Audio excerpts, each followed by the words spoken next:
नमस्कार। आप सभी लोग अच्छे होंगे। आज 31 अगस्त है। उम्मीद तो यही थी कि 31 अगस्त तक बीपीएससी का जो 64th इंटरव्यू का डेट डिटेल सारे आ जाएंगे। दो डिटेल्स ही मुख्य रूप से आ पाया है। एक डिटेल आया कि आर.के. महाजन साहब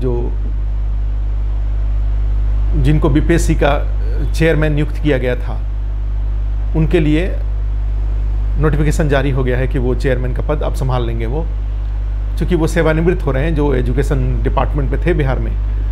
और जैसे कि लोग बिहार से ही जुड़े हुए बता रहे थे कि एजुकेशन में ही कई सारे काम पेंडिंग थे। 15 अगस्त को मुख्यमंत्री जी के द्वारा जो नियोजित शिक्षकों के बारे में जो भी घोषणाएं की गई थी, 15% सैलरी बढ़ाने का प्लस ईपीएफ की जो सुविधा थी उसको, तो ये आर.के. महाजन साहब को ही करना था। बीच में अगर उनको वहाँ से सेवानिवृत्ति उनका वीआरएस दे करके उनको बीपीएससी का चेयरमैन बनाया जाता तो ये सारे काम पेंडिंग रह जाते। नए सेक्रेटरी आते, फिर उनको समझ में आता, टाइम लग जाता। तो आर.के. महाजन साहब ने वो सब सेटल कर दिया है अब वो बीपीएससी में। और इस कारण से ही मुझे लग रहा है कि ये डिले हो गया सारा। अब तक अनाउंसमेंट आ जाना चाहिए था,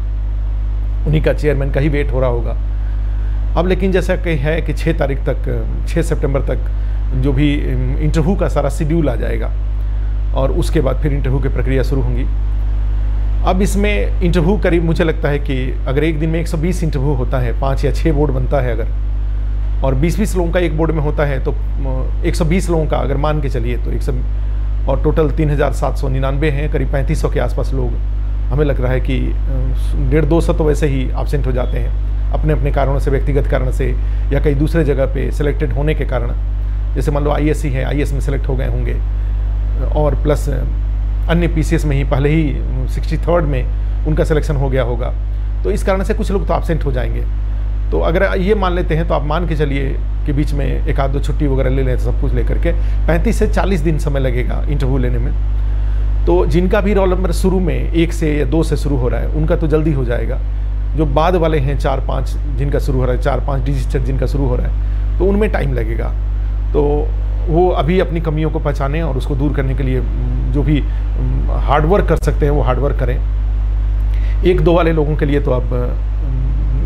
बिल्कुल अपने प्रिपरेशन को अब अंतिम रूप देने का समय आ गया है। वो अंतिम रूप दें और अपने जो भी उनके पास नॉलेज है उस नॉलेज को इंटरव्यू आंसर के रूप में कन्वर्ट करें। और अपने सेल्फ स्टडी में भी, जैसे कहा जाता है इंट्रा पर्सनल लेवल पे जो इंटरव्यू की तैयारी होती है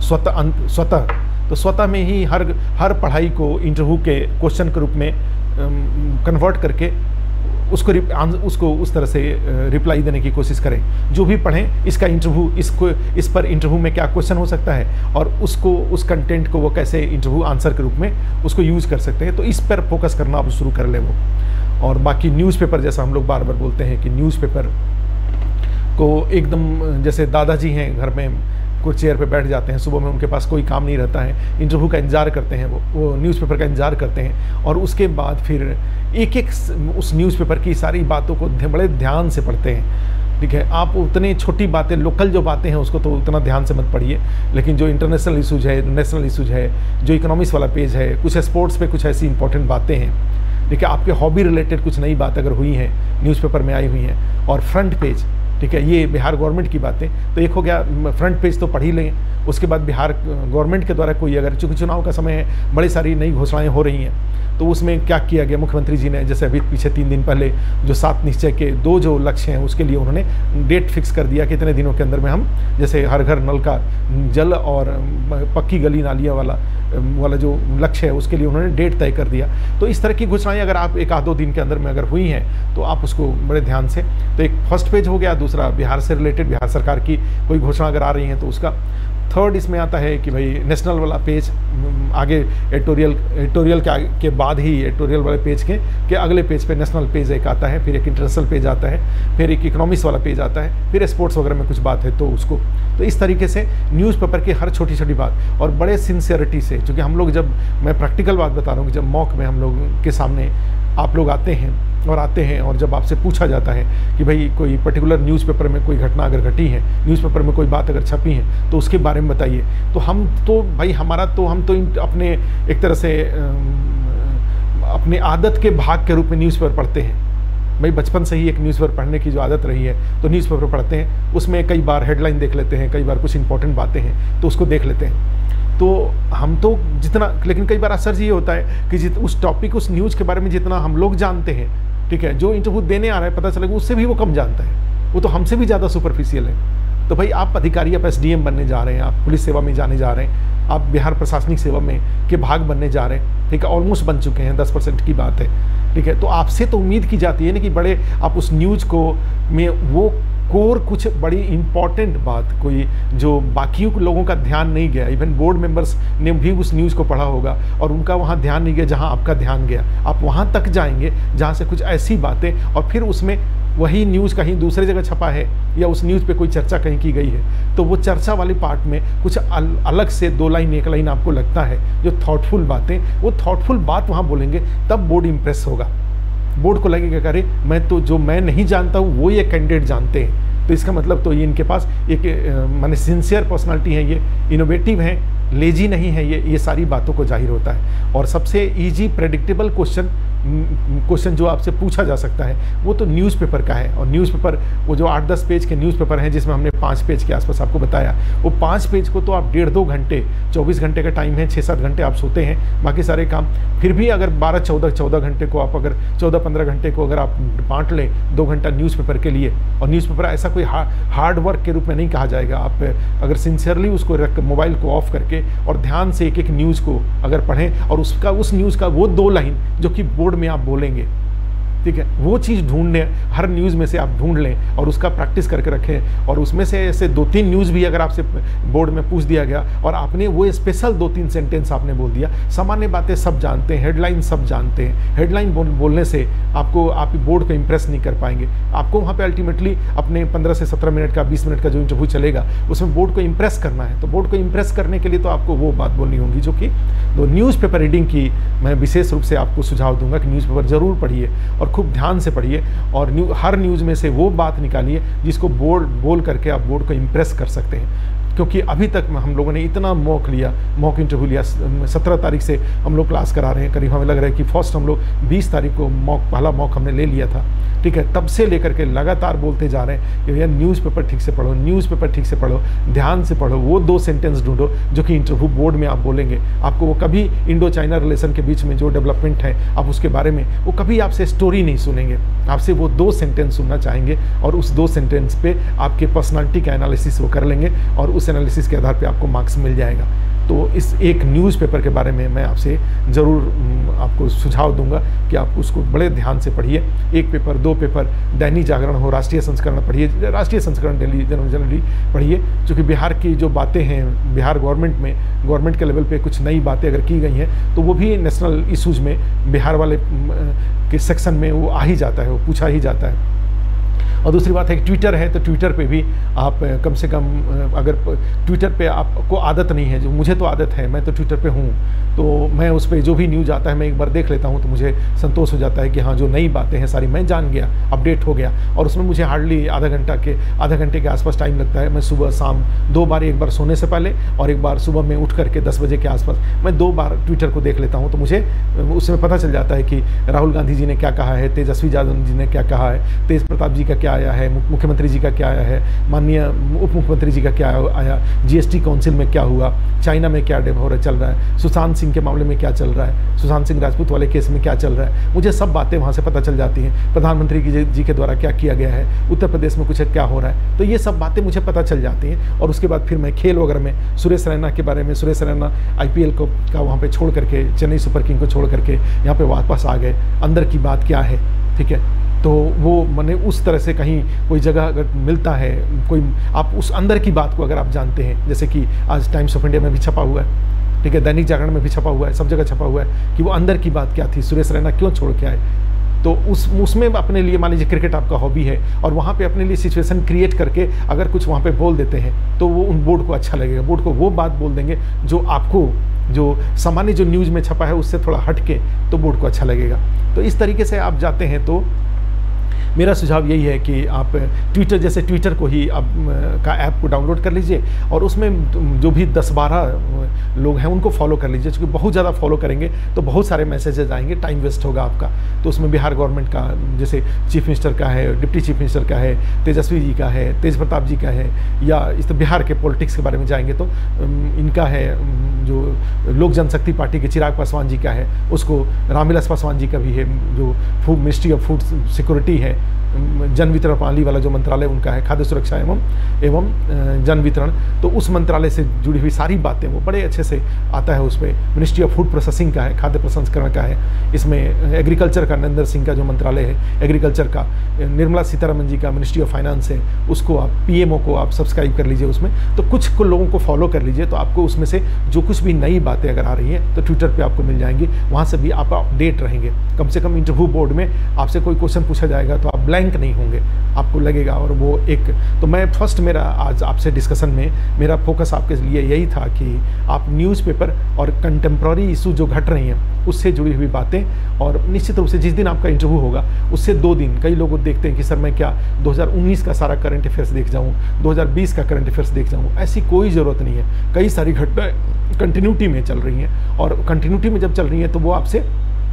बिल्कुल अपडेटेड पार्ट पूछेंगे। और अपडेटेड का मतलब ये हुआ, उसका पर्पस ये हुआ कि एक DSP साहब हैं, DSP साहब भाई रात माने अपने आसपास की घटने वाली घटनाओं के बारे में जागरूक हैं कि नहीं। तो एक मान लीजिए अभी आप DSP नहीं बने हुए हैं, अभी आप कितने जागरूक हैं अपने आसपास की घटनाओं से, एक स्टूडेंट के रूप में, एक कैंडिडेट के रूप में। तो इसके माध्यम से ये कंटेम्प्ररी इशूज आजकल में जो घटनाएं घट रही हैं ये पूछ करके वो आपके अलर्टनेस और अवेयरनेस को जांचते हैं। ठीक है, एक आदमी पता चला कि कहे कि जी मैं 4 दिन से न्यूज़पेपर नहीं पढ़ा हूँ, तो फिर वो कहेंगे कि आप अपने अलावा अपने जो नॉर्मल रूटीन है उसके अलावा क्या जानते हैं आप, तो फिर सुनी सुनाई बातें। तो फिर वही बात है कि एक आदमी जो DSP है, एक आदमी जो SDM है, वो अपने बाल बच्चे, अपने परिवार के अलावा, इसका मतलब 4 दिन उसके आसपास के क्षेत्र में कुछ हुआ है उसमें तो उसका कोई इंटरेस्ट ही नहीं होगा।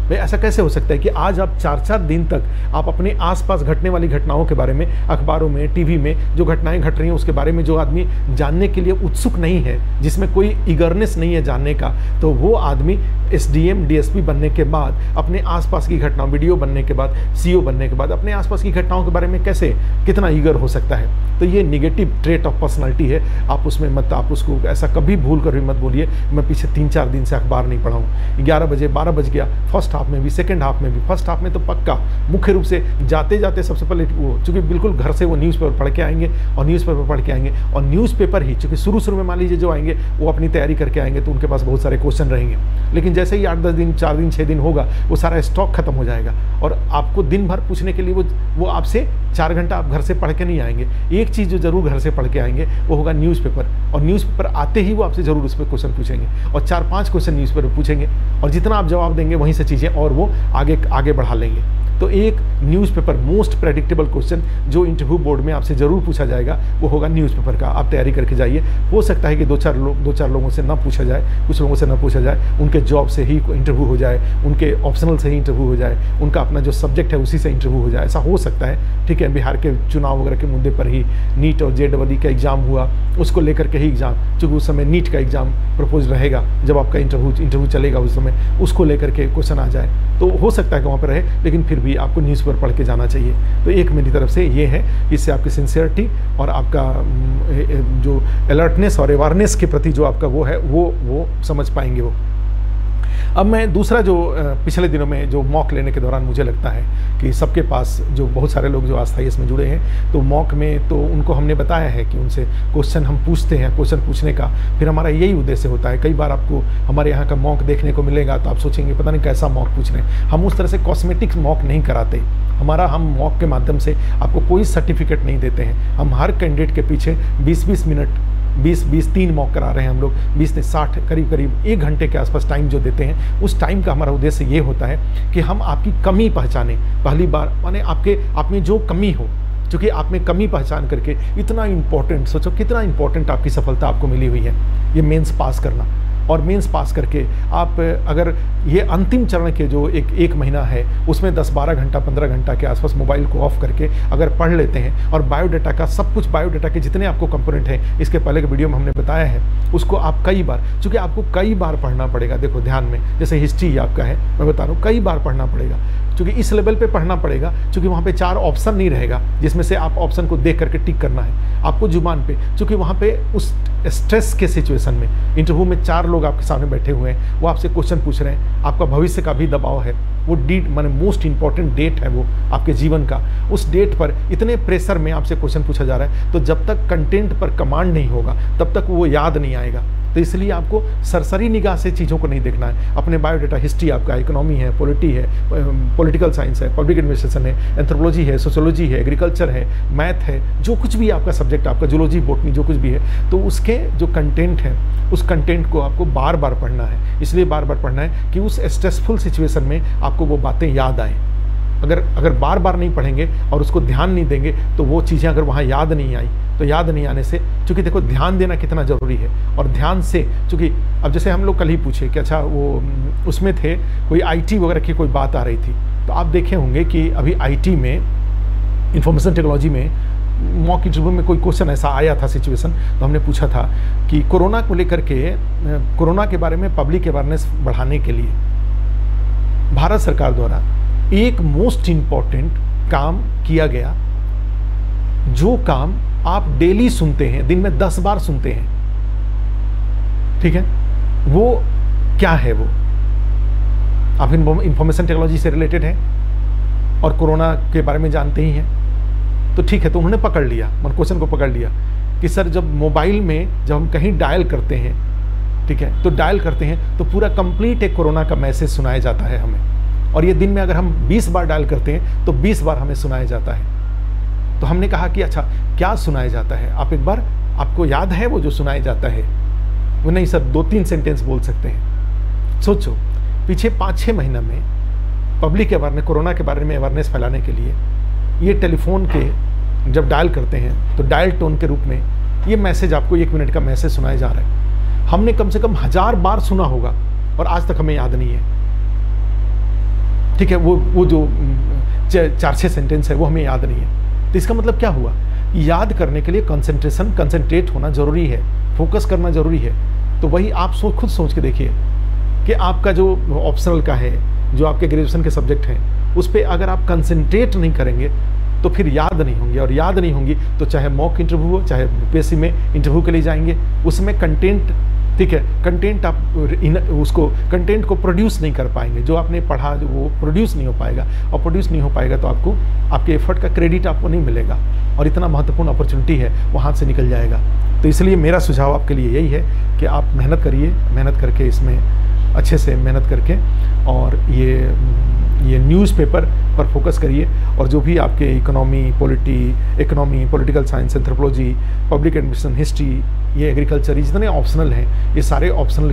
का जो बेस है, बेस बुक है, उस बेस बुक को खूब अच्छे से, खूब मेहनत से पढ़िए, बार बार पढ़िए, जिससे कि एग्जाम हॉल में वो आ जाए। अब अगले वीडियो में मैं कुछ क्वेश्चंस के साथ, जैसे बिहार में शराबबंदी, 7 निश्चय की वर्तमान स्थिति क्या है, बिहार में बिजली की स्थिति क्या है, ठीक है, ये सब बातें, बिहार से जुड़ी हुई कुछ योजनाओं के बारे में, प्लस इसमें जो सारे ये ऑप्शनल हैं, क्योंकि अभी भी कई लोग पूछते हैं कि इकोनॉमिक्स मेरा ऑप्शनल है, मैं क्या पढ़ूँ, पॉलिटिकल साइंस मेरा, चूँकि जैसे पॉलिटिकल साइंस का एग्जाम्पल ले लें, तो पॉलिटिकल साइंस में आपको निश्चित रूप से आपको तो इंडियन कॉन्स्टिट्यूशन तो आपको अच्छे से तो जानना होगा ना। कई बार मुझे लगता है कि जो वर्ल्ड हिस्ट्री वाला पार्ट है वहाँ से भी पॉलिटिकल साइंस डिराइव होता है, तो वहाँ से वर्ल्ड हिस्ट्री के जो कुछ इंपॉर्टेंट घटनाएं हैं, उन घटनाओं को भी थोड़े बहुत जान लेना चाहिए पॉलिटिकल साइंस वालों को, apart from political system and political thinkers. तो इस तरीके से पॉलिटिकल थिंकर्स का, पॉलिटिकल सिस्टम का, कोर कॉन्स्टिट्यूशन का और वर्ल्ड हिस्ट्री का, ये 4 जगह से जुड़ी हुई बातें, और जो कंटेम्प्रेरी जो घटनाएं घट रही हैं इंटरनेशनल रिलेशन में, वो सारी बातें, तो इतनी सारी बातें पॉलिटिकल साइंस से रिलेटेड लोगों को जान लेने चाहिए। नेक्स्ट वीडियो में हम लोग मिलेंगे तो हम आपको इसके लेकर के और ऑप्शन वाइज ऑप्शन का बताएंगे। ठीक है, धन्यवाद।